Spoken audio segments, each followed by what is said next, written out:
Now, before discussion of process synchronization, I just want to, what is the need of process synchronization? Why there is need of process synchronization? Anyone?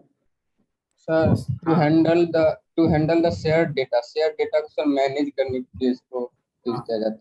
So whenever आपको when there is need to manage the shared data, कब manage करने की जरूरत होता है? जब sir हम दो प्रोग्राम लिखे हैं सर, एक प्रोग्राम का सर वेरिएबल इसमें यूज होता है तब manage. So whenever multiple processes concurrently using the shared resources, अगर कोई मल्टीपल प्रोसेस शेयर्ड रिसोर्सेज को कॉन्करेंटली यूज करने की कोशिश करेगा तो उस केस में प्रोसेस सिंक्रोनाइजेशन इज नीडेड. तो you can mention here when multiple process concurrently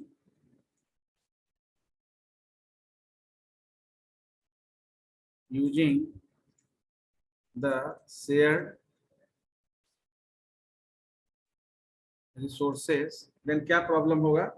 shared resources use करेगा तो कंसिस्टेंसी मेंटेन हो ऐसा जरूरी नहीं है. Shared resources then inconsistency related to data में अकर. इनकंसिस्टेंसी का मतलब कि आपका डेटा हमेशा कंसिस्टेंट रहेगा ऐसा जरूरी नहीं है, तो आपका रिजल्ट भी वेरी कर सकता है. तो देन इनकंसिस्टेंट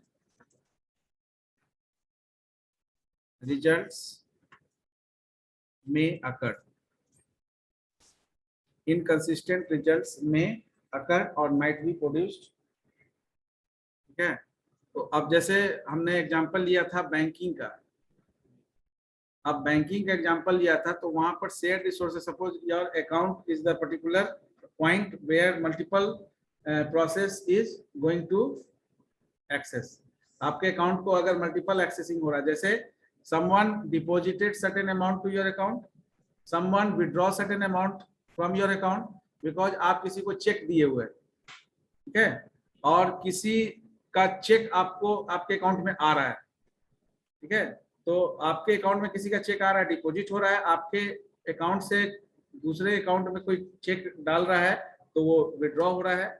ठीक है. तो अब ये अगर हमारा कॉन्करेंटली दोनों प्रोसेस होगा तो इसमें क्या है, process must be in a synchronised manner. इसका मतलब क्या है कि जब कोई एक प्रोसेस हो रहा होगा तो दूसरा वेट करेगा. अगर दोनों एक साथ होगा तो दोनों, ऐसा हो जाएगा ना कि आपके अकाउंट में कोई 5000 डाला और 5000 का चेक कोई विड्रॉ किया. ठीक है.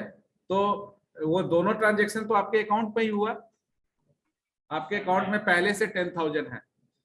तो अगर कोई 5000 डाला तो 15,000 हो गया, और 5000 विड्रॉ कोई किया, चेक अपने अकाउंट में डाला तो फिर 10,000 हो जाएगा. ठीक है. अब ये सिंक्रोनाइजेशन नहीं होगा तब क्या होगा कि आपके अकाउंट में 10,000 था, 5,000 कोई डाला, ठीक है, 15 है, 5,000 कोई जमा किया, स्टिल आपका 15 अगर 1000 दिखा रहा है. इसका मतलब है कि प्रोसेस सिंक्रोनाइजेशन सही से वर्क नहीं कर रहा है. यानी कि आपका synchronisation must be needed whenever multiple processes concurrently using the shared resources. Your account is shared, आपका सेम अकाउंट शेयर्ड हो रहा है एक से अधिक प्रोसेस के लिए. तो उस केस में कभी कभी ऐसा आपको लगता होगा कि कोई विड्रॉ कर लिया, आपके अकाउंट में पैसा रह गया.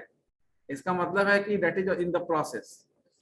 आप बोलेंगे कि तो चेक डाल दिया है, पैसा है, आप खुश हो जाएंगे. ठीक है. चेक डाल भी दिया, 10,000 भी है, 5,000 डाले, 15,000 तो बना ही हुआ है, 5,000 घटा नहीं.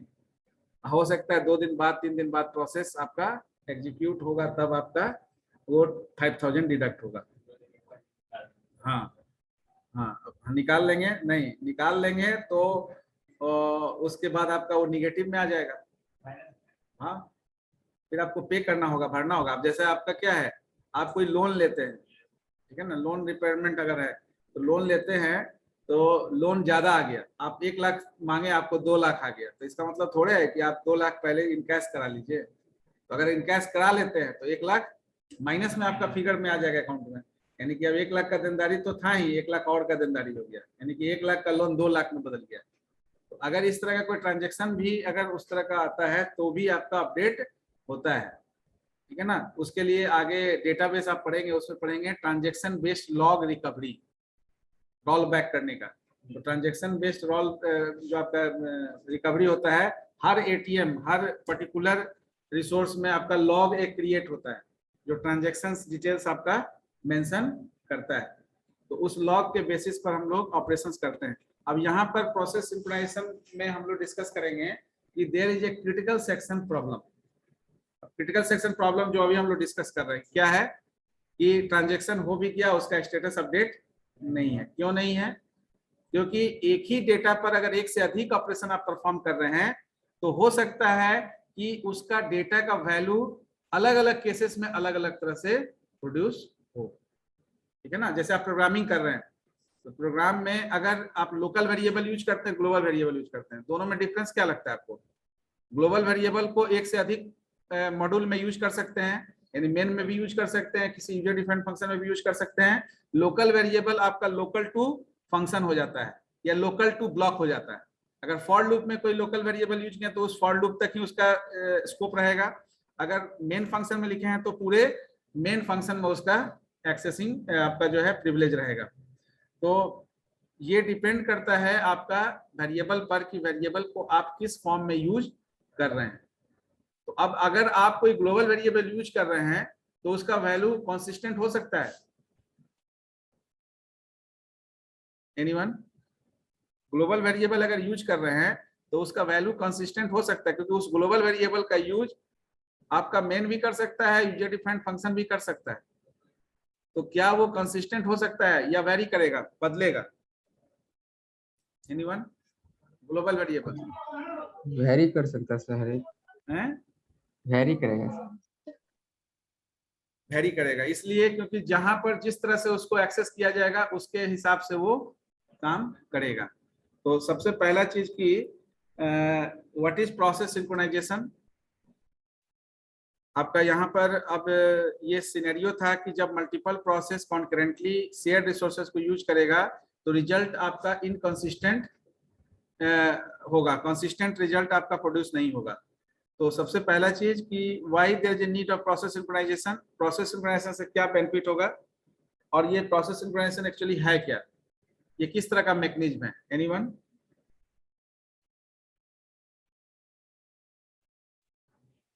मेल सिंक्रोनाइज करते हैं ना, सिंक करते हैं, आपके मोबाइल में मेल होता है, उससे क्या बेनिफिट आता है वही बता दीजिए।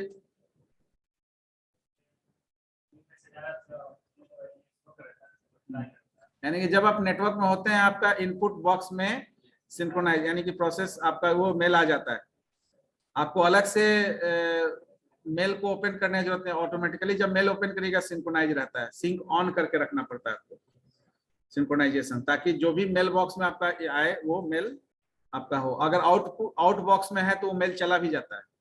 जैसे आप जो सॉफ्टवेयर को यूज करते हैं, अभी तो आप मेल सॉफ्टवेयर यूज कर मोबाइल में यूज करते हैं, मेल आईडी को सिंक्रोनाइज कर लेते हैं। ऐसा कोई सॉफ्टवेयर का एग्जांपल बता सकते हैं जो ये सिंक्रोनाइजेशन के लिए यूज किया जाता है, जिसमें एक से अधिक मेल को आप सिंक्रोनाइज करके रख सकते हैं? कोई ऐसा सॉफ्टवेयर? हम लोग सर मेल मर्ज पढ़े थे इसमें सर। नहीं नहीं, मेल मर्ज तो अलग चीज है। मेल मर्ज तो एप्लीकेशन हो गया। वो मेल मर्ज तो एक तरह का टूल्स है जिसके थ्रू हम मल्टीपल सेंडर को सेम इंफॉर्मेशन सेंड कर सकते हैं। अलग से हमको सबके लिए नहीं लिखना पड़ेगा, वो तो अलग चीज है। एनीवन? हाँ सॉफ्टवेयर बोलिए, एप्लीकेशन नहीं है, एप्लीकेशन सॉफ्टवेयर है।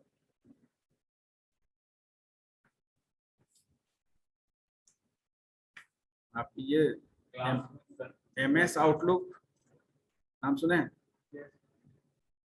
MS आउटलुक में आप कॉन्फ़िगर करते हैं मोबाइल, आप जो मेल को कॉन्फ़िगर करते हैं। इससे क्या बेनिफिट है, ये मेल सॉफ्टवेयर है, इससे क्या बेनिफिट है कि ऑफलाइन में भी आप यहाँ पर कुछ लिख सकते हैं। पहले क्या था, आज क्या है, डेटा थोड़ा सा चीप हो गया, सस्ता हो गया। पहले डेटा ज्यादा कॉस्टली था, तो अब ऑनलाइन होकर आप मान लीजिए साइबर कैफे में जा रहे हैं और ऑनलाइन होकर आप टाइप करने बैठे हैं मेल, तो it will take some time. आपको हो सकता है 1 घंटा टाइप करने में लगे, उतना में आपका सर्फिंग चार्ज लग गया। तो ये सॉफ्टवेयर आपको ये प्रोवाइड करता है कि ऑफलाइन एडिटिंग प्रोवाइड करता है। तो आप किसी भी को मेल करना है तो पहले इत्मीनान से मेल करिए, लिखिए, और जब आपको भेजना हो तो नेट से कनेक्ट हो जाइए। आपका वहां पर SMTP और POP3 2 प्रोटोकॉल काम करता है, sending and receiving email software के रूप में, यानी प्रोटोकॉल के रूप में। तो SMTP आपका सिंपल मेल ट्रांसफर प्रोटोकॉल है, और POP3 आपका पोस्ट ऑफिस वर्जन 3 प्रोटोकॉल है। तो पोस्ट ऑफिस प्रोटोकॉल, ये दोनों protocol sending and receiving mail software को सर्विसेज प्रोवाइड करता है। तो MS Outlook you can use, ठीक है ना, to synchronise all your mail information. तो मेल इंफॉर्मेशन आप वहां सिंक्रोनाइज कर सकते हैं। Now first point to write, process synchronisation. Process, अब ये चीज हम लोग जनरली ऐसा भी करते हैं कि जैसे आप कोई काउंटर यूज कर रहे हैं, तो काउंटर का यूज, अगर काउंटर आपका जो है ग्लोबल वेरिएबल है और काउंटर का यूज एक से अधिक प्रोसीजर में कर रहे हैं, तो आपका वैल्यू जो है वो दोनों साइमल्टेनियसली चेंज कर रहा है उसका वैल्यू, ठीक है ना। तो ये चीज आप नहीं कर सकते हैं कि आपका जो है रिजल्ट हमेशा सेम आएगा। ये डिपेंड करेगा आपका कि पहले प्रोसीजर 1 में यूज हुआ है या प्रोसीजर 2 में यूज हुआ है। प्रोसीजर 1 किस पर्पस के लिए यूज हो रहा है, चलो प्रोसीजर 2 किस पर्पस के लिए यूज हो रहा है। तो ये डिपेंड करेगा कि किस पर्टिकुलर मॉड्यूल में आपका एक्सेशन हो रहा है। तो process synchronisation you can write, इसको सीधे लिखिए, इट इज अ मैकेनिज्म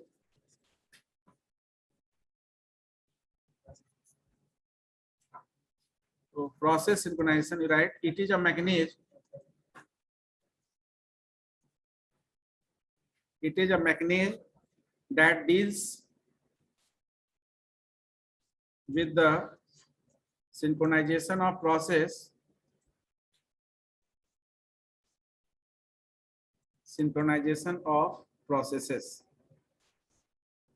ठीक है। तो सिंक्रोनाइजेशन ऑफ द प्रोसेसेस का मतलब एक से अधिक प्रोसेस को सिंक्रोनाइज करने के लिए। तो बेसिकली ये क्या करता है, तो it controls the execution of processes running concurrently to ensure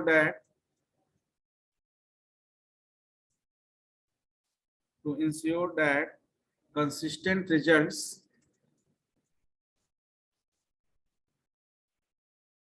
are produced. Consistent results are produced.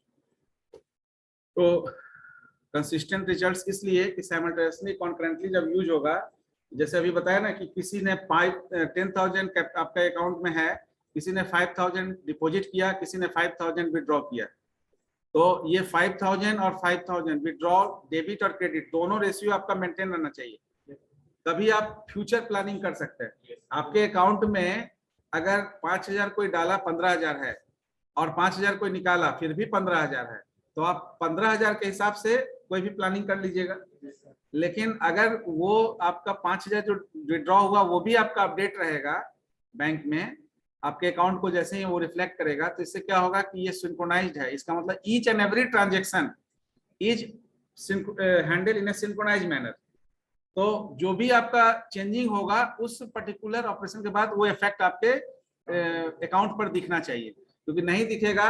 1 lakh रुपए डिपॉजिट आप में है, ठीक है ना, 50,000 का चेक आपने काट दिया, और 50,000 कोई चेक विड्रॉ होने के बाद भी आपके अकाउंट में 1 लाख रिप्रेजेंट हो रहा है। इसका मतलब अगले ने बोला कि हमारे अकाउंट में आ गया, आपके अकाउंट में भी 1 लाख है। इसका मतलब क्या है, कहीं ना कहीं फेलियर है बैंक। तो आप बोलेंगे कि अच्छा 1 लाख है तो 50,000 तो मेरा बचा ही रह गया, तो आप 1 लाख के हिसाब से अपना वर्कआउट कर लेंगे।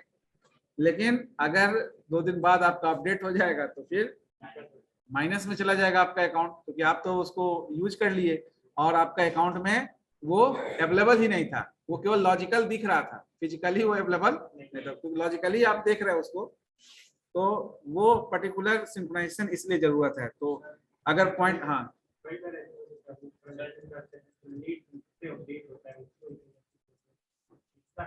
हाँ हाँ वही बात बता रहे हैं, वही बात बता रहे हैं।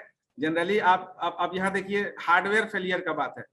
आप एटीएम मशीन में यूज कर रहे हैं, एटीएम में कार्ड इंसर्ट किए, आपका अमाउंट आपने डाल दिया पिन के बाद, और अमाउंट डालने के बाद इमीडिएट क्या होता है सिस्टम में, क्या प्रोग्रामिंग है आप भी करेंगे वही काम होगा।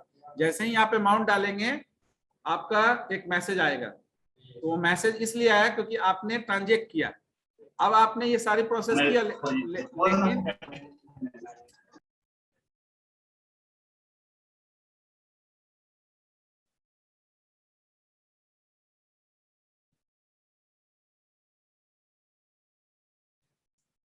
raise the hand if anyone have any doubt. Why is there?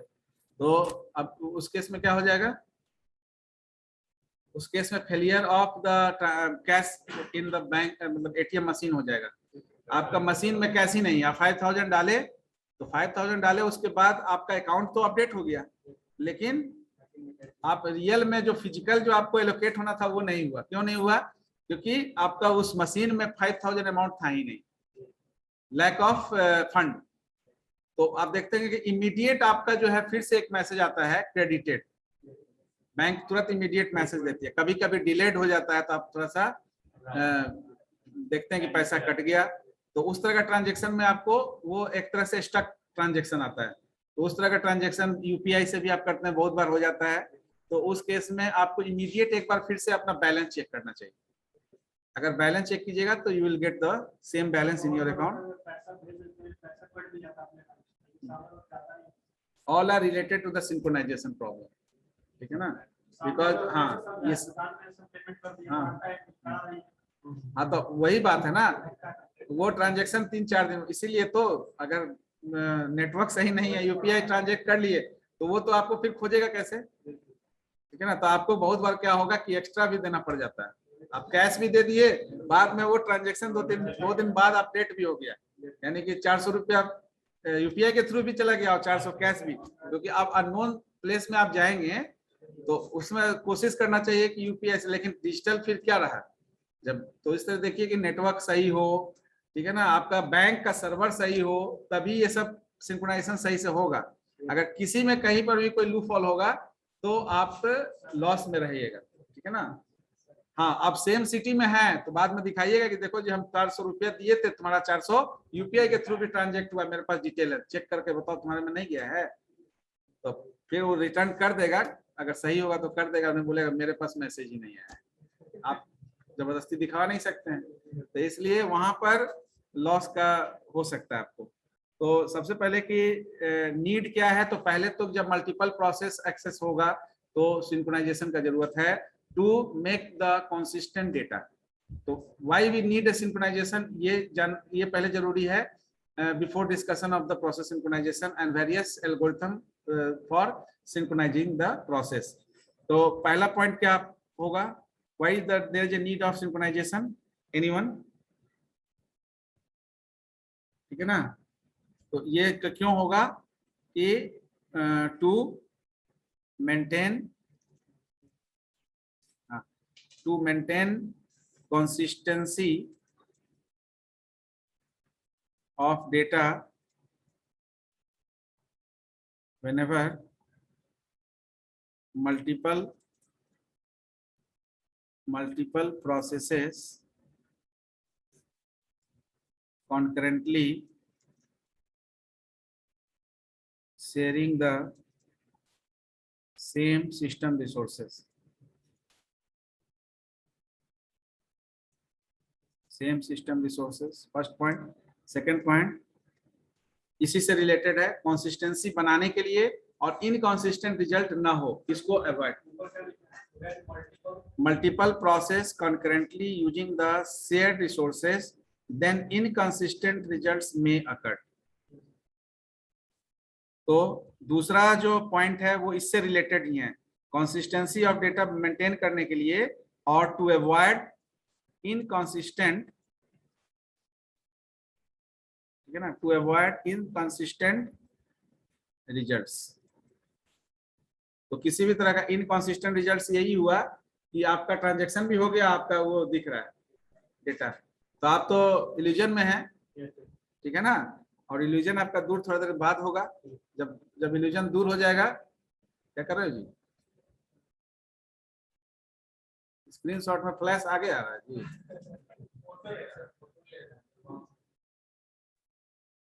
अच्छा, इसका ये तो हम शेयर कर देंगे, इसका फोटो क्यों ले रहे हैं? ये तो ग्रुप में डाल देंगे आपको इसका पीडीएफ। नहीं, प्रोसेस मैनेजमेंट में एक मॉड्यूल है प्रोसेस सिंक्रोनाइजेशन।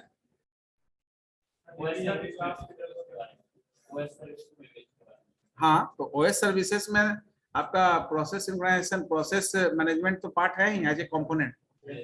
जो प्रोसेस स्टेट पढ़े हम लोग वो सब सर्विसेज में ही आता है, क्योंकि जब भी आपका कोई प्रोग्राम प्रोसेस बदलेगा तो वो एक तरह का ऑपरेटिंग सिस्टम सर्विसेज ही है, क्योंकि जब तक प्रोसेस पीसीबी जनरेट नहीं होगा आप उसको कोई वर्क नहीं कर सकते, ठीक है ना। तो टू अवॉइड इनकंसिस्टेंट डेटा और रिजल्ट्स, ठीक है। अब now there is a concept of, इसको लास्ट क्लास में हम लोग देखे थे, क्रिटिकल सेक्शन। आगे इसका हम लोग डिस्कस करेंगे critical section problem, CSP.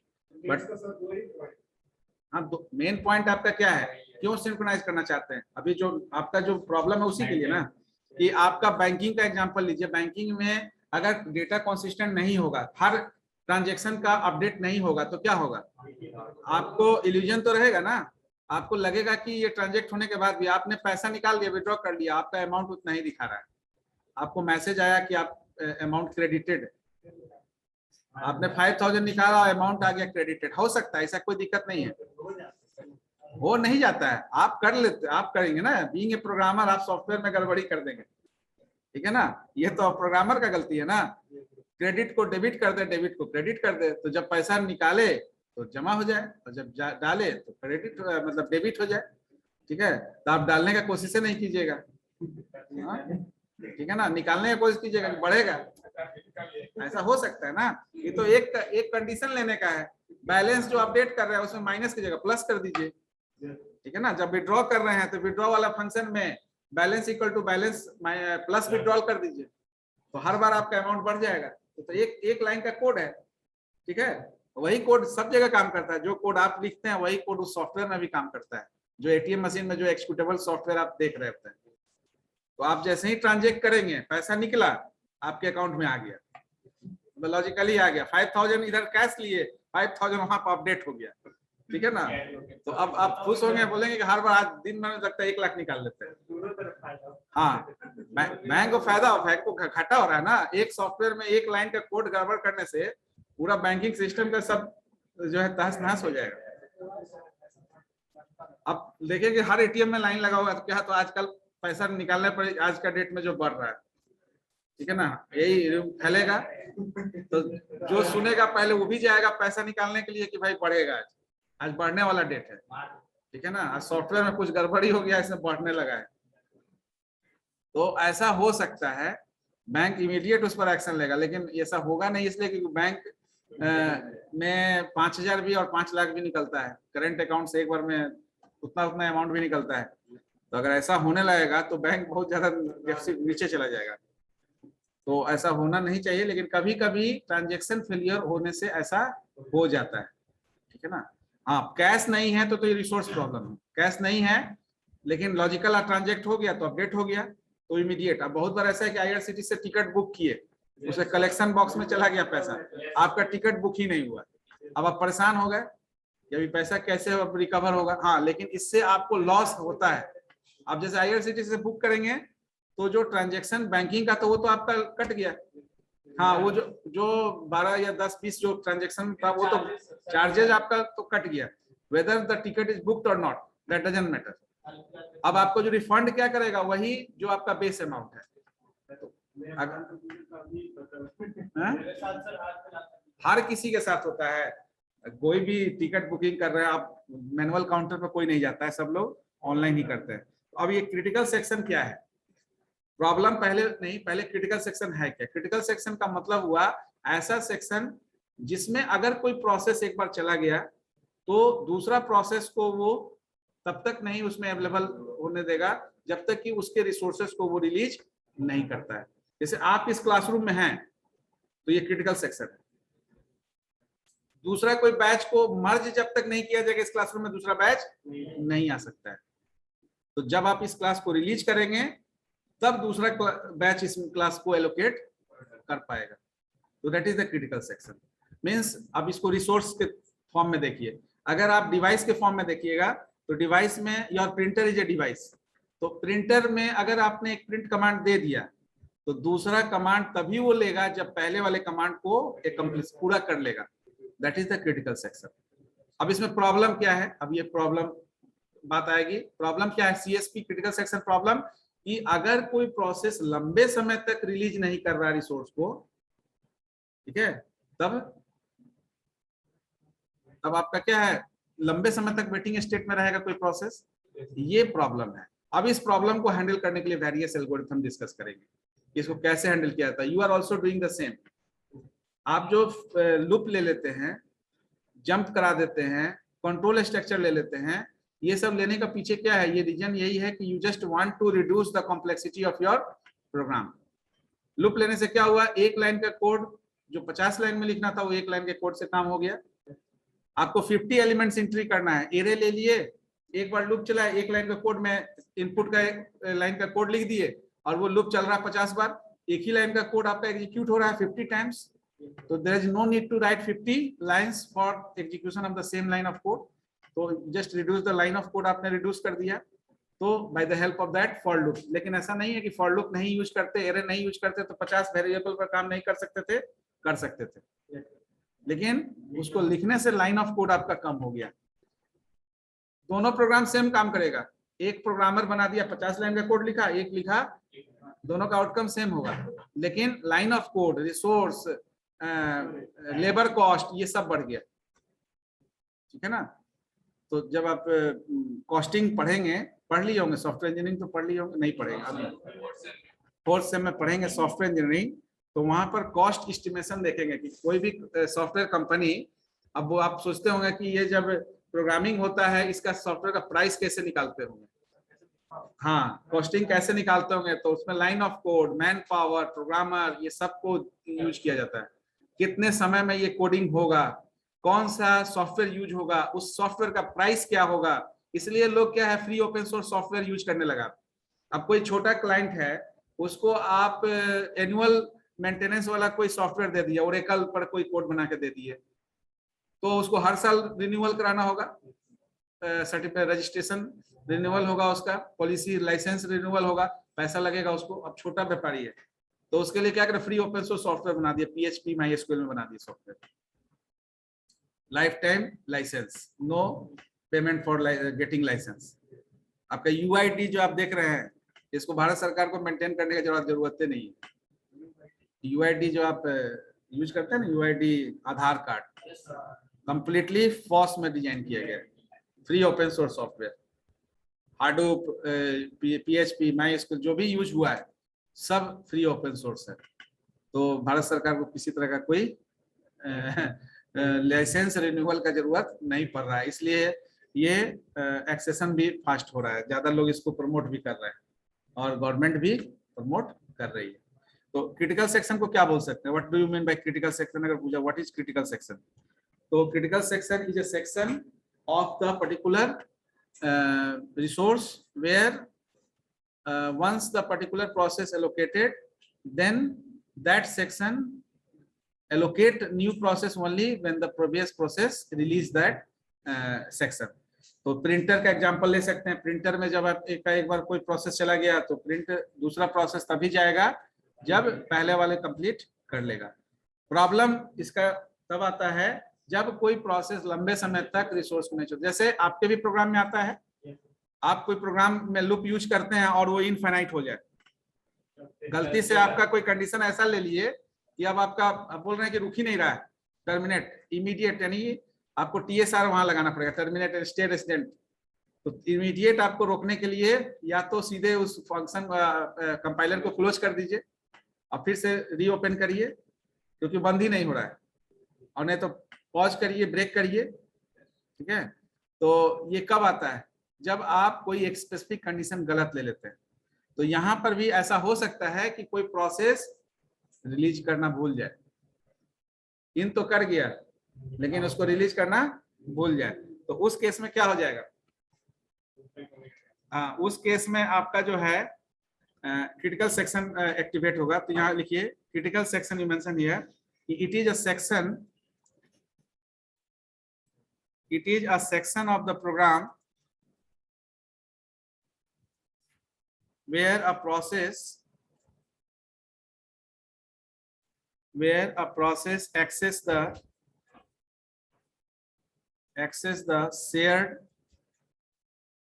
resources during its execution.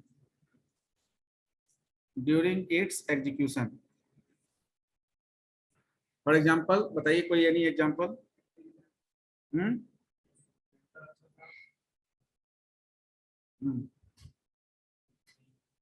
Example आप ले सकते हैं। Suppose you have two process, है ना, two processes that is P1 and P2। दो प्रोसेसेस है आपका और एक ही वेरिएबल दोनों को यूज कर रहा है। दोनों प्रोसेस जो है एक ही वेरिएबल को यूज कर रहा है लेकिन डिफरेंटली यूज कर रहा है। हम लोग धीरे धीरे सेमाफोर की तरफ जाएंगे। तो अगर आपका दो प्रोसेसेस है P1 एंड P2 और दोनों सेम आपका जो है वेरिएबल को यूज कर रहा है, तो suppose there is a counter variable, है ना, suppose I is your counter variable, ठीक है, and initially it holds the value suppose 5।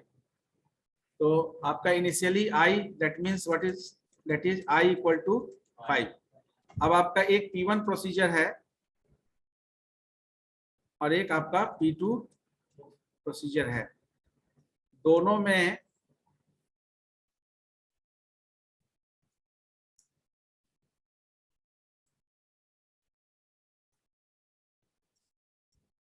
इस I को एक में P1 में I को बढ़ा रहे हैं और P2 में I को घटा रहे हैं। अब यहाँ पर क्रिटिकल सेक्शन क्या है, जब P1 यूज हो रहा है तो I का वैल्यू बढ़ रहा है, यानी I अगर 5 है तो कितना हो जा रहा है, 6 हो जा रहा है। और जब P2 एग्जीक्यूट हो रहा है तो I का वैल्यू घट रहा है, तो अगर 5 है तो 4 हो जा रहा है। अब यहाँ पर क्या है, क्या चीज पर डिपेंड करेगा ये 5, यानी I का वैल्यू किस पर डिपेंड करेगा कि P1 पहले एग्जीक्यूट हो रहा है या P2 एग्जीक्यूट हो रहा है। Now here the value of I varies according to the sequence of process used in the system, यानी कि which process use the resource first, यानी P1 use the resource first और P2 use the resource first। अगर P1 पहले use करेगा तो P1 के accordingly I का वैल्यू चेंज होगा, अगर P2 यूज करेगा तो P2 के अकॉर्डिंगली होगा। तो इसमें आपका जो है ये मॉड्यूल आपका हो गया प्रोसेस 1। एक पूरे मॉड्यूल को प्रोसेस 1 अगर देखिए, और ये पूरा हो गया process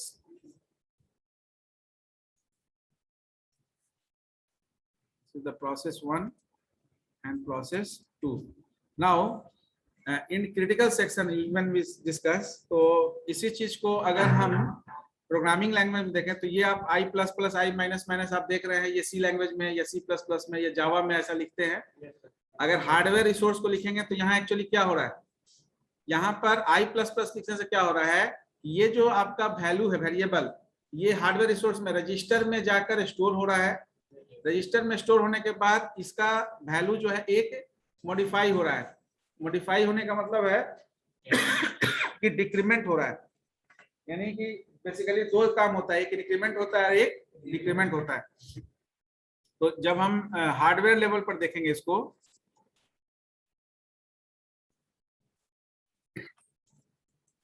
that is in assembly language. तो असेंबली लैंग्वेज में क्या हो रहा है कि प्रोसेस P1 है, यानी कि आपका जो काउंट है, ठीक है, तो वी जस्ट यूज मूव, ठीक है ना। तो मूव आपका जो वेरिएबल है वो किसी रजिस्टर में आपका, यानी कि R0 को आप I में एलोकेट कर रहे हैं, फिर आप डिक्रीमेंट कर रहे हैं, तो डिक्रीमेंट के लिए क्या यूज हो रहा है, DEC। DEC, और DEC किसका कर रहे हैं, I का, तो DEC I, और चूंकि आप रजिस्टर पर ऑपरेशन कर रहे हैं तो R0 को अगर डिक्रीज कर रहे हैं तो फाइनल आउटकम क्या हो रहा है आपका, यानी कि फाइनल आउटकम जो है वो R0 में ही स्टोर होगा। तो मूव R0 I, एक्चुअली लिखा हुआ है,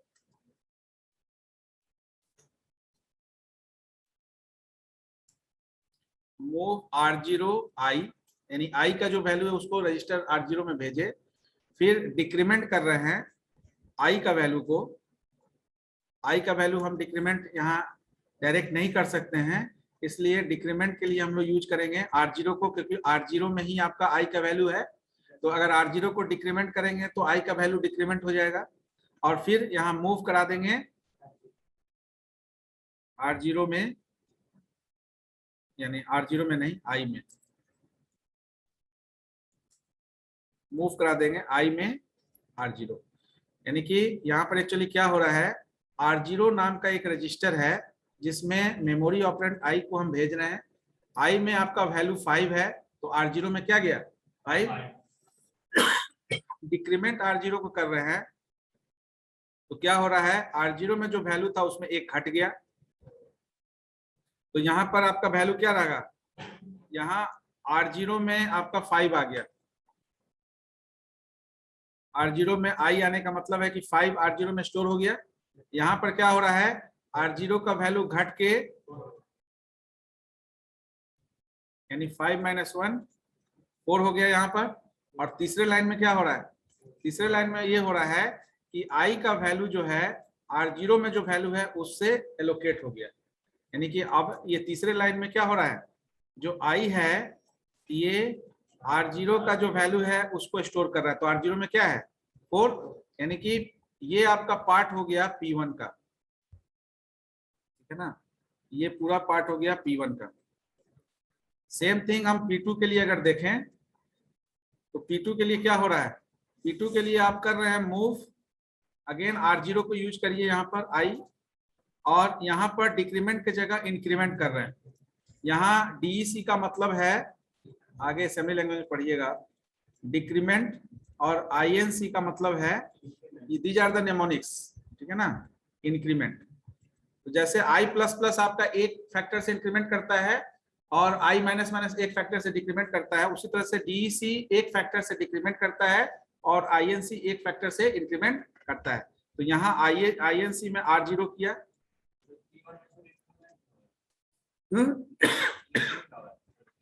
P1 में, हाँ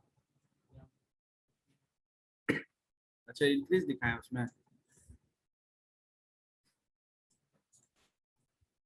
I++ दिखाए हैं।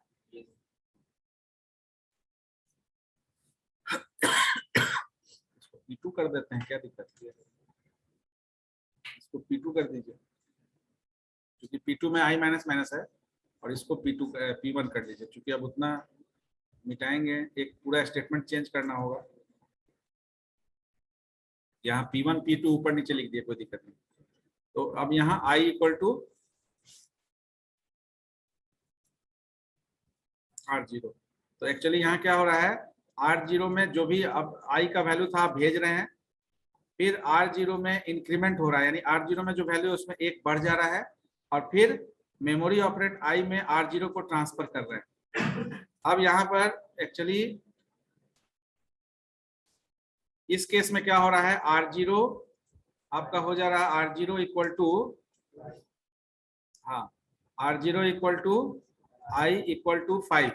ये हम ऐसा इसलिए लिख रहे हैं क्योंकि इसको हम इमेजिन कर रहे हैं कि आपकी पहली बार या तो P1 कॉल हो रहा है या P2, हम दोनों को कॉन्करेंटली अभी नहीं कर रहे हैं, हम सेपरेटली देख रहे हैं कि आपका पहली बार अगर P1 कॉल होगा तो I वैल्यू यूज होगा, अगर P2 कॉल होगा तो I का वैल्यू 5 यूज करेगा। अब इस केस में यहाँ पर क्या हो जा रहा है, R0 में आपका R0 का जो वैल्यू उसमें 1 बढ़ गया, तो बढ़ गया, इसका मतलब 5 था तो एक बढ़ के 6 हो गया। और मेमोरी ऑपरेंड आई का मतलब है कि आई जो वेरिएबल है उसमें आपका R0 स्टोर हो रहा है, तो R0 में अगर यहाँ 6 है तो 6 स्टोर होगा, तो यहाँ पर 4 स्टोर हो रहा है। तो हाँ, तो P1 में आपका इंक्रीमेंट हो रहा है 1 से, और P2 में आपका डिक्रीमेंट हो रहा है। अब ये सीक्वेंसिंग क्रिटिकल सेक्शन में देखिए, अगर P1 पहले आएगा, P1 पहले जाएगा प्रोसेस, तो आई का वैल्यू क्या हो जाएगा 6। अगर P2 जाएगा तो आई का वैल्यू क्या हो जाएगा 4। इसका मतलब है कि सीक्वेंस पर डिपेंड करेगा कि आपका आई का वैल्यू क्या होगा। अगर दोनों जाएगा तब क्या होगा, अगर क्योंकि दोनों को जाना है कॉन्करेंटली, जब प्रोसेस जाएगा दोनों जाएगा तो पहले कोई एक जाएगा, पहले P1 जाएगा फिर P2 जाएगा। तो जब P1 जाएगा तो आई का वैल्यू क्या होगा 6 हो जाएगा, और P2 जाएगा तो फिर 6 पर यूज होगा तो 6 5 हो जाएगा, ठीक है ना। अगर P2 पहले जाएगा तो 4 है, और P2 के बाद P1 जाएगा तो फिर क्या हो जाएगा P1 का वैल्यू 4 के बाद ऐड होगा तो फिर 5 हो जाएगा। तो इसका मतलब है कि ये जो है यही प्रॉब्लम है जिस प्रॉब्लम को हमको एनालाइज करना है, सिंक्रोनाइजेशन, ठीक है ना। अब ये P1 P2 जो हम लोग ले रहे हैं वो उसी तरह से जैसे ट्रांजेक्शन की बात की है, ठीक है ना। आपका जो रिसोर्स क्या हो गया अकाउंट, उस अकाउंट में कोई विड्रॉ कर रहा है कोई डिपॉजिट कर रहा है, ठीक है ना। तो ये विड्रॉल डिपॉजिट ये सारा चीज आपका उसी पर्टिकुलर उस पर अकाउंट पर हो रहा है। अब देखिए अगर कोई विड्रॉ पहले करता है तो विड्रॉ को के हिसाब से अपडेट होना चाहिए, विड्रॉ के बाद कोई डिपॉजिट करता है तो उसके बाद इमीडिएट उसमें अपडेट होना चाहिए डिपॉजिट भी। तो कोई 5,000 निकाला फिर 5,000 डाला, तो 5,000 निकाला, अगर 5,000 जो इनपुट किया उसका नहीं हुआ अपडेट, इसका मतलब है कि ट्रांजेक्शनल फेलियर हो गया वहां पर, ठीक है ना। तो इसी चीज को हम लोग यहाँ P1 P2 के फॉर्म में देख रहे हैं। तो यहाँ से क्या ऑब्जर्व किए, इस दोनों एग्जाम्पल से क्या ऑब्जर्व किए, इसका मतलब कि आउटकम ऑफ योर आई यानी output of I depends on the sequence of process during execution. So if P1 comes first, then according to P1, result is affected. If P2 comes first, according to P2, your result in the program also. आप जब programme में बहुत सारा function लिखेंगे तो उस function में भी आपका वो वेरिएबल कोई यूज हो रहा होगा तो उस वेरिएबल का वैल्यू चेंज होगा। कब होगा, जब उस वेरिएबल का वैल्यू आप ग्लोबल डिक्लेरेशन करेंगे। अगर आई नाम का एक वेरिएबल को ग्लोबली डिक्लेयर कर देंगे और उसका यूज बहुत सारे प्रोग्राम में करेंगे तो ग्लोबल एक्सेशन में आपका वैल्यू जिस फंक्शन को पहले कॉल करेंगे उसके अकॉर्डिंगली चेंज होगा। अब बैंकिंग का एग्जांपल इसलिए लेते हैं कि बैंकिंग में अलग अलग फंक्शन होता है, विड्रॉल भी होता है, डिपॉजिट भी होता है, बैलेंस चेक, यानी बहुत सारा फंक्शन होता है। तो ये अलग अलग फंक्शन को देखने के लिए हर प्रीवियस रिकॉर्ड के बेसिस पर फर्दर रिकॉर्ड आपका जनरेट होता है, फर्दर फंक्शनिंग जनरेट होता है। तो आप बैलेंस पहले चेक कर रहे हैं, विड्रॉ करा रहे हैं, डिपॉजिट करा रहे हैं, इस पर डिपेंड करेगा आपका आउटकम। तो इसको बोल सकते हैं ना कि different value of I is represented according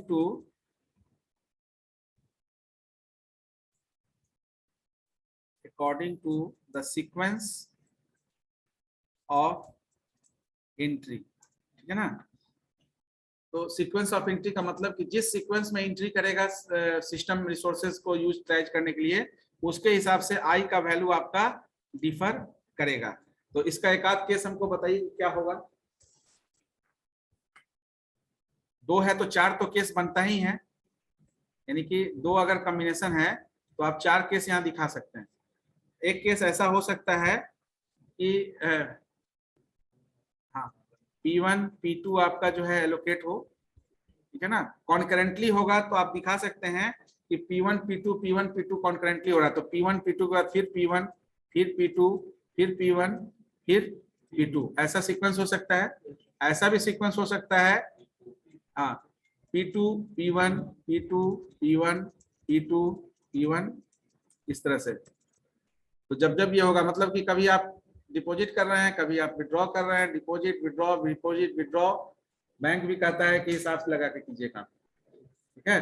तो P1 P2, तीसरा केस क्या हो सकता है, P1 2 बार जाए, P2 भी 2 बार जाए, फिर P1 इस तरह से, ऐसा हो सकता है केस। अब ये सब में रिजल्ट वेरी करेगा, किसी एक को भी अगर ले लीजिए, 4 5 मत जाइए, केवल एक सेक्शन को देखिए। P1 के बाद P2 जाएगा तो रिजल्ट क्या हो जाएगा? I अगर 4 है, P1 के बाद P2 गया तो क्या होगा? आगे 4 स्टेप तक जाइए, P1 के बाद P2 जाएगा तो क्या होगा? P1 आपका बढ़ा रहा है, P2 आपका घटा रहा है। तो अगर I का वैल्यू 5 है, सपोज I का वैल्यू अगर 5 है, P1 में पहले एंट्री किया तो I का वैल्यू क्या हो गया? 6, और फिर P2 में गया तो 5, फिर P1 में गया 6, फिर P2 में गया 5, फिर P1 में गया 6, फिर P2 में गया, यानी कि फाइनल आपका I का वैल्यू 5 रह गया। ठीक है ना? ये उसी तरह से है जैसे आप 5000 दे रहे हैं, फिर 5000 ले रहे हैं, दे रहे हैं, ले रहे हैं, दे रहे हैं, ले रहे हैं। अब देखिए P2 P1 पहले आप विड्रॉ करा रहे हैं तो P2 आपका डिक्रीमेंट कर रहा है, तो यहाँ 4 हुआ, 4 के बाद I में गया यानी P1 में गया तो 5 हुआ, 5 के बाद फिर 4 हुआ, फिर P1 में बढ़ गया, फिर 5 हुआ, फिर 5 के बाद फिर 4 हुआ, फिर 5 हुआ, तो I इक्वल टू, है ना? अलग अलग सीक्वेंस में भी अभी रिजल्ट सेम आ रहा है। अभी देखिए P1 2 बार गया, यानी कि P1 प्रोसेस 2 बार कॉल हुआ, यानी ऐसा हो सकता है कि 2 बार आप डिपॉजिट किए, 2 बार लगातार डिपॉजिट, 2 बार लगातार विड्रॉ, तो 2 बार डिपॉजिट किया, यानी कि I का वैल्यू कितना हो गया?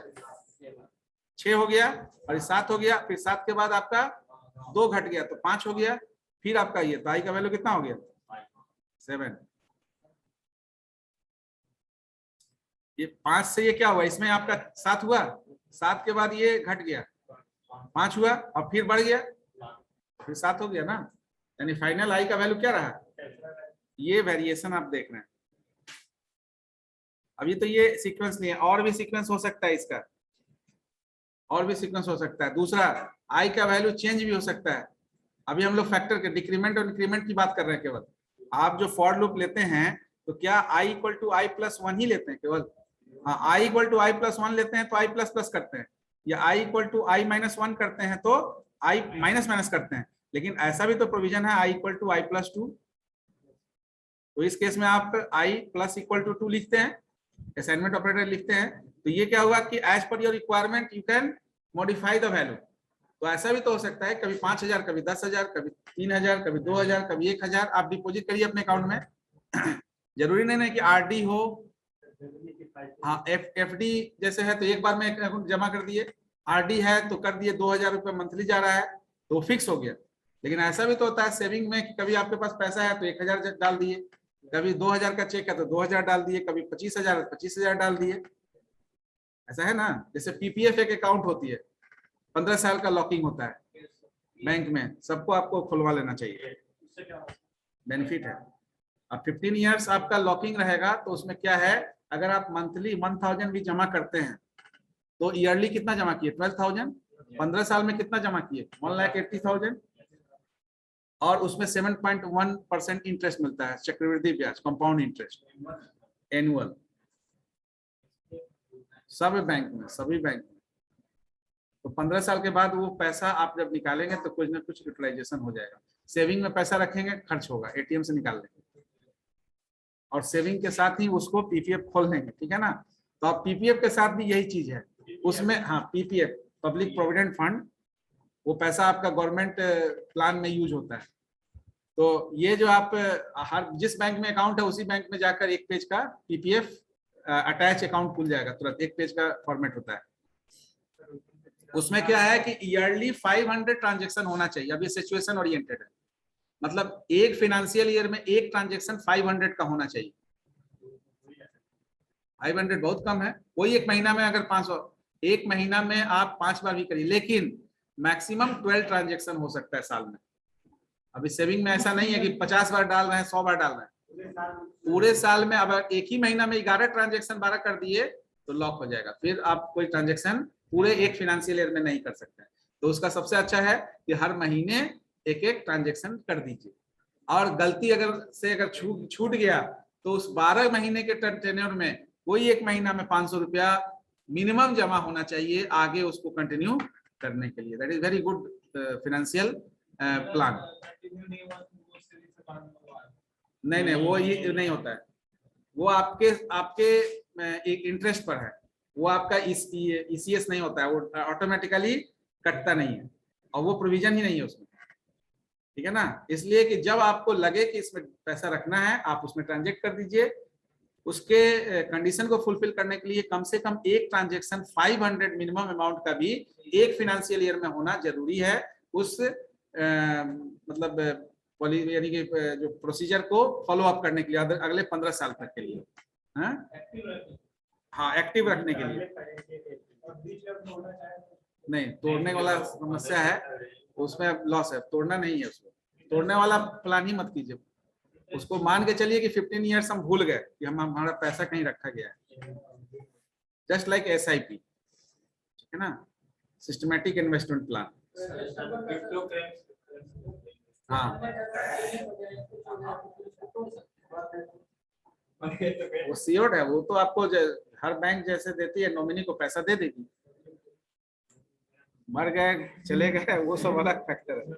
तो अब यहाँ देखिए, हम लोग अभी जो ये वैल्यू देखे, ये वैल्यू आपका था जब इंक्रीमेंट एक फैक्टर से हो रहा है, ठीक है ना। अगर फैक्टर चेंज होगा, जैसे अगर हम P1 में 1 से इंक्रीमेंट करें, P2 में 2 से इंक्रीमेंट करें, तो उस केस में फिर P1 में 1 से इंक्रीमेंट करें, P2 में, तो I का वैल्यू वेरी कर जाएगा।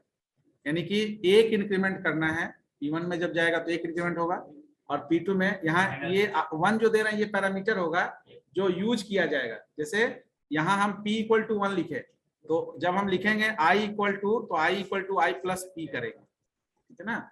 ये P का वैल्यू कहाँ से मिलेगा, इस यहाँ से मिलेगा।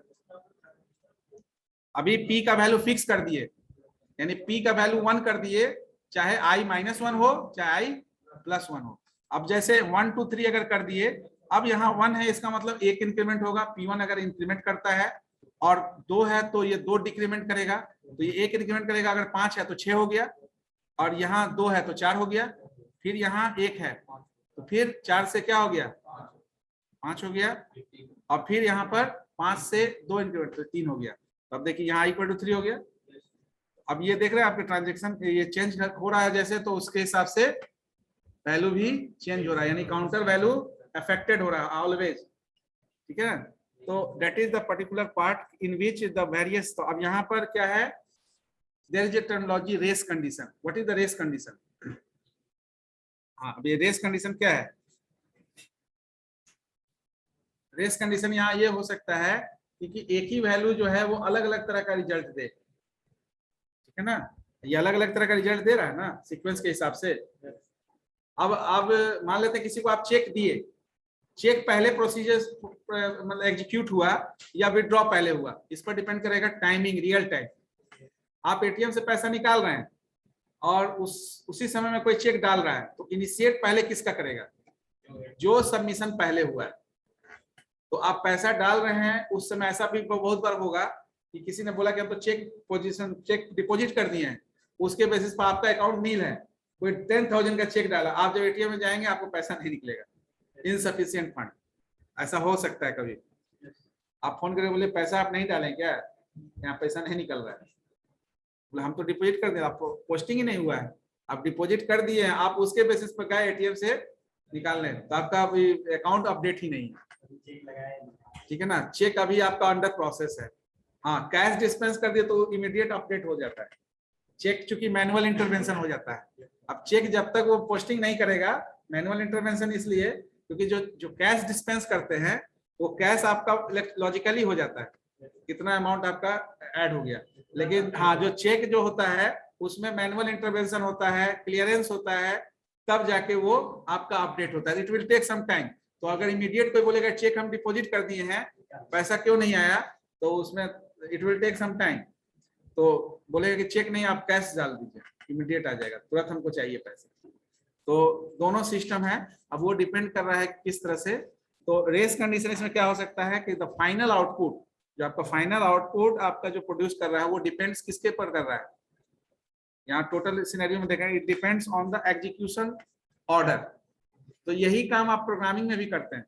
जब आप प्रोग्राम लिखते हैं तो उसमें 4-5 फंक्शन लिख लेते हैं, तो 4-5 फंक्शन में पहले कौन फंक्शन आपका एग्जीक्यूट होगा ये आप तय करते हैं। ऑर्डर ऑफ एग्जीक्यूशन के बेसिस पर अगर पहला जो फंक्शन कॉल हुआ है उसका आउटकम दूसरे में इनपुट हो रहा है, तब क्या होगा, पहले वाले में अगर जो आउटकम है वो दूसरे वाले के लिए इनपुट है, तो जब तक पहला वाला आउटपुट एग्जीक्यूट नहीं होगा दूसरा आपका काम नहीं होगा।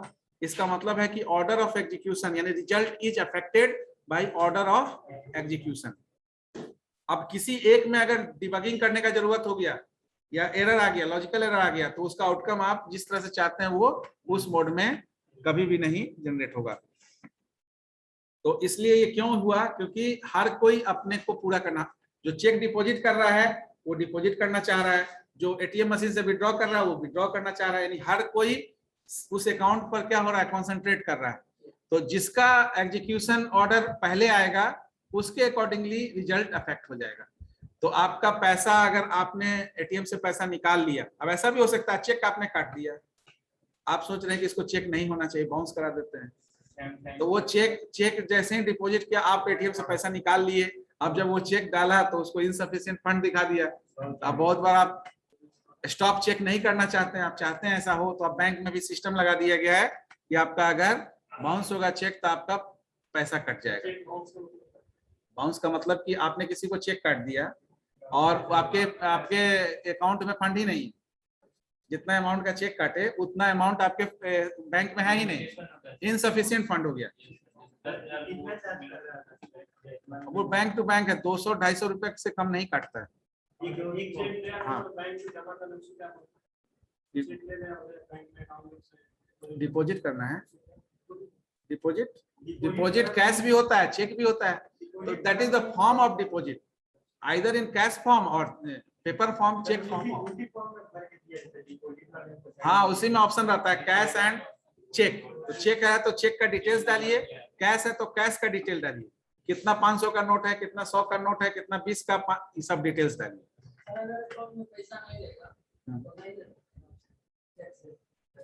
चेक से मतलब आपको खुद से चेक से लेना है,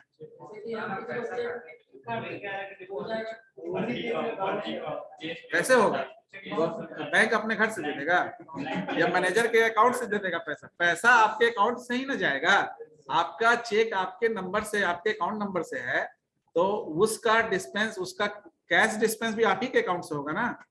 ऐसा कैसे हो जाएगा कि मतलब बैंक ऑफ बड़ौदा का चेक काट दिए तो आप बैंक ऑफ बड़ौदा समझे मेरे अकाउंट में नहीं है तो भरे, चेक तो हमने काट दिया भाई, अपना रिस्पॉन्सिबिलिटी पूरा कर दिया, चेक पर हमने लिखा है, अमाउंट डाला है, साइन भी कर दिया है। हाँ, इसलिए कि उसको अननेसेसरी आप उसका यूटिलाइजेशन कर रहे हैं, चेक डाल दिए, पैसा है नहीं, अब वो पूरा मेहनत किए जा रहा है, क्लियरेंस में डाल रहा है, ये डाल रहा है, और पता चल रहा है कि इसमें फंड है नहीं। अब इतना जो प्रोसीजर में बैंक का समय व्यर्थ गया, उसका वो चार्ज काट लेगा, कोई चीज के लिए छोड़ता नहीं, आप ही के माइनस में रहेगा आपका, जब आप डालिएगा वो उतना पैसा कट जाएगा, आपका माइनस फिगर में दिखा देगा, -258.02। ठीक है, आप जैसे ही 1000 डालेंगे, ये 1000 में ये चला जाएगा। ठीक है, इधर से एक कितना जा रहा है जी, 741 रुपया 98 पैसा रहेगा, समझ में आ रहा है? ये हंसना, ये जो आप टॉपिक पढ़ रहे हैं ना, ये रियल लाइफ में इसको आप यूज कर रहे हैं। अभी जो टॉपिक आप पढ़ रहे हैं ना, रियल लाइफ प्रॉब्लम है जिसको आप फेस करते हैं, और इस फेस करने के बाद उसका सोल्यूशन खोजते हैं, बहुत तरह का सोल्यूशन खोजते हैं। कि चेक देने के पहले अकाउंट अपडेट रखिए, देख लीजिए, ऐसा तो नहीं है कि 3-4 चेक डाले हैं, पहले से चेक कोई विड्रॉ कर लिया है, बहुत बार, क्योंकि अभी आप अपडेट करने नहीं जाते हैं बैंक में, आप केवल नेट बैंकिंग यूज करते हैं, बिना अपडेट चेक किए चेक 5 काट दिए, आपके अकाउंट में 1 लाख रुपया है, 20,000 25,000 ऐसे का चेक काट दिए हैं, आप 2 लाख का चेक काटे हुए हैं, सब पर डेट जो है पोस्ट दिए हुए हैं, कोई पहले ही से जाके डाल दिया, चेक बाउंस होगा, आपके अकाउंट से पैसा जाएगा। पहले तो जिसके अकाउंट में आप डाल रहे हैं ना, जो अपने अकाउंट में डालेगा उस चेक को, उसके अकाउंट से कटेगा, उसका ही पहले कटता है, तब वो आपको क्लेम करेगा ये मेरा पैसा कट गया। हाँ, कि कागज लेके आए हो और पैसा डालने के लिए कह रहे हो, कागज में कुछ पैसा ही नहीं है, उसको पता नहीं है तो उसको पता करके ही डालना है, समझ रहे हैं ना? बोल रहा है उसको पता नहीं है, हाँ, तो उसको पता नहीं है उसको। चलिए ठीक है, कम टू द पॉइंट। तो अगर सेम टाइम में करें, सेम टाइम से एग्जीक्यूट करें, सेम टाइम मतलब जैसे सर बोले ना सर, कोई पैसा निकाल रहा है, कोई डाल रहा है, तो जो पहले डाल मतलब वर्क करेगा तो उसका पहले हो जाएगा। अगर सेम टाइम से दोनों होगा, सेम टाइम में वही तो कहते हैं म्यूचुअल एक्सक्लूजन। सेम टाइम में अगर होता है तो कोई एक टाइम पहले होता है, कोई बाद में होता है। सेम टाइम एग्जैक्ट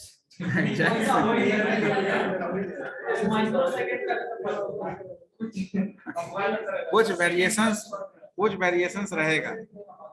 चलिए एक प्रॉब्लम लिखिए, लिखिए राइट ए प्रोग्राम, तब आपको ज्यादा समझ आए। लिखिए write a program, write a program to execute following procedure under P1 and P2 respectively.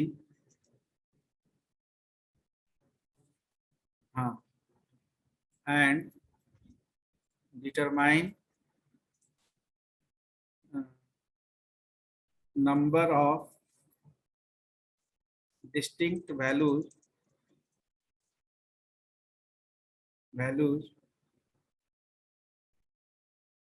that can be possible distinct after execution.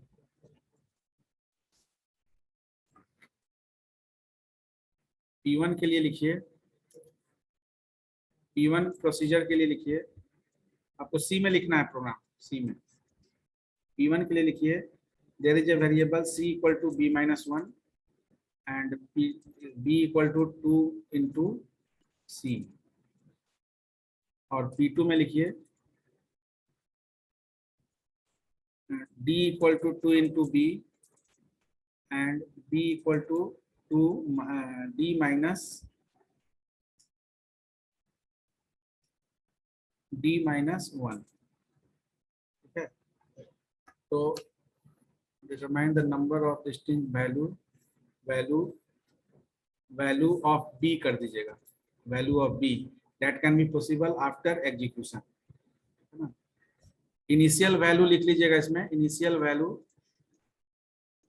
Value of B is equal to 2। तो जैसे I equal to 5 लिए थे, B का value 2 है, और P1 और P2 दो function आप मेन के बाहर लिखिएगा, ठीक है ना। मेन में P1 और P2 को कॉल कीजिएगा, ठीक है। तो P1 और P2 का सीक्वेंस या तो P1 पहले आएगा P2 बाद में आएगा, या P2 पहले आएगा P1, तो दो सीक्वेंस को आप चेक करके दिखाइएगा मिनिमम कि P1 P2 अगर सीक्वेंस है, यानी दो सीक्वेंस को चेक कीजिएगा, जब P1 के बाद P2 यूज हो और एक जब P2 के बाद P1 यूज हो, दोनों में B का वैल्यू क्या रिप्रेजेंट होगा। सिंपल है, C में लिखना है। फंक्शन जो है यही मॉड्यूल होना चाहिए, फंक्शन में यही चीज लिखना है आपको।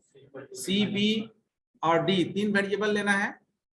B और C और D जो है वो B पर डिपेंडेंट है, B का वैल्यू इनिशियलाइज 2 से कर देना है, और यहाँ सीक्वेंस दिखाना है, ऊपर में लिखिएगा जब डिस्प्ले कि when P1 comes first and P2 move next, and when P2 comes first and P1 move next। दोनों के केस में हाँ, इसको आप स्विच केस में यूज करिएगा, ठीक है ना। दो केस बना दीजिएगा, यूजर से आप प्रिविलेज लीजिएगा कि P1 को पहले P2 को बाद में, या P2 को पहले P1 को बाद में। तो इसको केस 1 बनाइएगा, इसको केस 2। स्विच तो यूज हो गया होगा, तो स्विच 1 में यानी कि आप यूजर को प्रिविलेज दीजिएगा P1, और स्विच 2 में यानी केस 1 में P1 P2 और केस 2 में P2 P1, और एक तीसरा केस एग्जिट का बना दीजिएगा, एग्जिट फंक्शन, ठीक है। कि कभी भी बाहर निकलना है तो एग्जिट कॉल होगा। इससे क्या होगा कि P1 P2 को आप बार बार जब कॉल करेंगे, और इसमें आप और भी सीक्वेंस बना सकते हैं केस, हम अभी 2 ही दे रहे हैं बनाने को।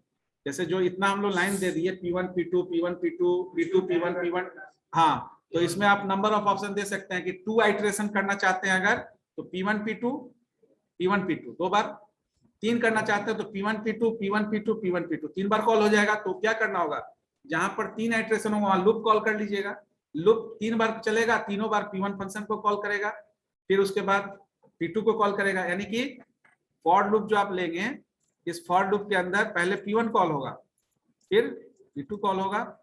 ये यहाँ पर जितना कंडीशन डाल देंगे i = 3 मान लेते हैं, तो 3 बार ये चलेगा। तो यही काम 1 2 3 बार चलेगा। इसी चीज में एक फंक्शन, एक प्रोसीजर बना देंगे केस, जिसमें यही लूप रहेगा और इसमें P2 को कॉल करेंगे पहले, P1 को बाद में कॉल करेंगे, इसको भी चला देंगे 3 बार। तो ये वाला काम करेगा आपका। समझ आ रहा है बात? तो ये 2 केस केवल लिखना है आपको, बाकी का आप जितना चाहे उतना बना सकते हैं परमुटेशन कॉम्बिनेशन करके, ठीक है ना। क्योंकि जब 2 वेरिएबल होता है तो उस पर 2n नंबर ऑफ कॉम्बिनेशन आप बना सकते हैं। तो n का वैल्यू अगर 2 होगा तो 2n टोटल कॉम्बिनेशन आप बना सकते हैं, दैट इज 4। तो P1 P2, ठीक है ना, हाँ यहाँ बना सकते हैं P1 P2 P2 P1 P1 P1 P2 P2, ये 4 कॉम्बिनेशन आप दिखा सकते हैं। तो 4 केस बना दीजिए आप, या उसमें ऐड करते जाइए, वही प्रोग्राम में आप 5 6 7 जितना चाहें उतना। We are just solving this problem to analyze the semaphores, ठीक है ना। तो नेक्स्ट हम लोग जो डिस्कस करेंगे सेमाफोर। तो हाँ, इनिशियल वैल्यू b का 2 रहेगा। 2 केस आपको डिस्कस करना है।